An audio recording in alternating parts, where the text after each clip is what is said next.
So I'm working on these floorboards and I'm starting to get frustrated.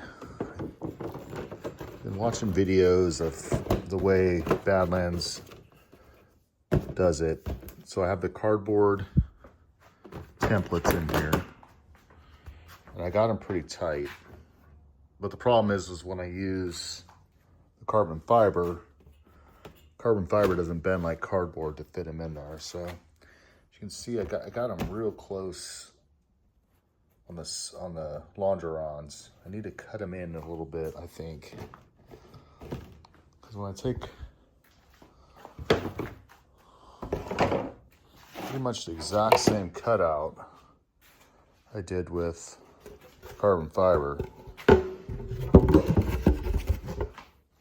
heck of a time just getting it to fit in there. I think I need to cut along this side here on the outside. I'm gonna leave the center the same because I kind of, when everything goes off the center, because the second bay here underneath the pilot seat, they're two-sided, so you can get them around the control tube, torque tube here. But I was watching some videos of another Badlands builder, and I can see that they have a lot more longeron showing than I do. I think that's my problem. I cut them too close to the outside of the fabric. So I was trying to get them real tight. And then this one especially.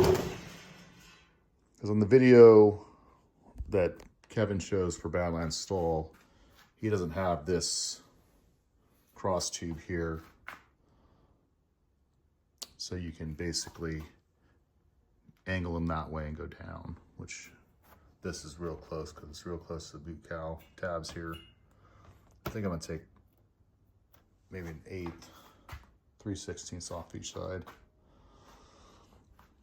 The best way I found, and I'll show a photo, for instance, if I want to take a little bit off this edge here, is using a Dremel, just a basic, this bit here, metal cutoff wheel. Those, anywhere they sell Dremel tools. But it cuts it really well, and you really only have to go through a thin layer of carbon fiber. The rest of it is foam and fiberglass backing.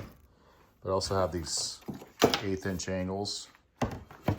And so what I do is I find my cut line and I clamp on each side, overhanging on the bench. And then when I go with my Dremel, I'm going against a nice piece of metal here. I can't cut inside anymore and mess up the cut. And then I remove that. I have, file or sandpaper. And I end up with, this is what you end up cutting off. A little piece foam. There's some fiberglass on the back, the foam in the middle, and then the little thin carbon fiber. A lot of boring math later. So I'm getting the final fit of the first front 3 floorboards. The very front one being the most difficult. So in the Badlands videos, there's no X brace going down towards the front bottom. It's just this bigger X brace going up. And so you can't get too close to those tabs because the brace is inside. So you have to shift it over, and this ends up being a little bit bigger than I'd like on that little gap there, but that is needed to get past this bracket here. And then I'm trying to get it as far forward as possible, and then also keeping on the center line of the tube there, and then trying to keep the center line of the tube here. And I'm pretty much, these 2 front ones are good to go.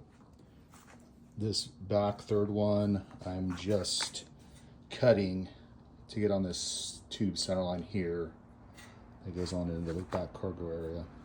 The way that I do that is I got this 1/8" angle. I clamp down, and I do need there's a little bit more material on this side, so I do need to kind of angle it down. what I end up doing is I take these different size punches and kind of, this one, actually this is the shorter side, so I'll put the punch against there, get a flat metal surface.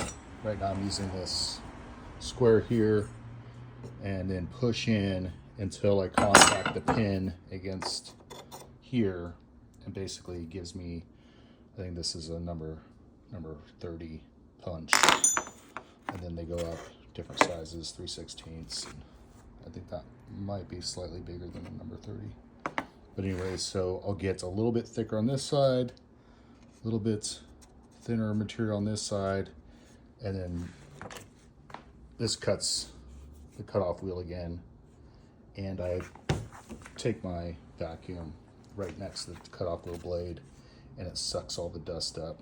I don't even get the scent or smell of burning resin. So that is how I'm fine-tuning these front three floorboards. And those floorboards, number 4 and number 5, are easy. I did do the upper cargo area. Now on my airplane, I'm putting the interior fabric to the outside of these tubes for my fuel tank, header tank, and to the outside of this tube. But because of the cargo, it's going to be even with this tube here. So I got to kind of cut it so it's flat against this. Also got the taper, but also it insets into this one a little bit. And then I got to figure out, I got to cut a little bit off the front, but otherwise it's pretty fitted. Okay, I'm installing the front seats. Basically you have this back stand here, and then you have to drill into this large airfoil tube that goes across for the wing struts and shocks on the wheel and landing gear. The key is, after you put this seat slider mechanism together, and there's pretty good instructions that show how it all goes together. You have this part here that use 1/4-20 bolts and rib nuts. And so what I did was I started with a 1/4 inch, clamping this and affixing the rear mount to the seat, and then drilled it 1/4 inch, and then I up drilled it to 25/64 for the 1/4 inch rib nut. And I did a test fit, just putting the rib nuts here on the bolts in the fixture. Fit perfectly. So I'm going to move forward and start installing the rib nuts so I can get the seat installed.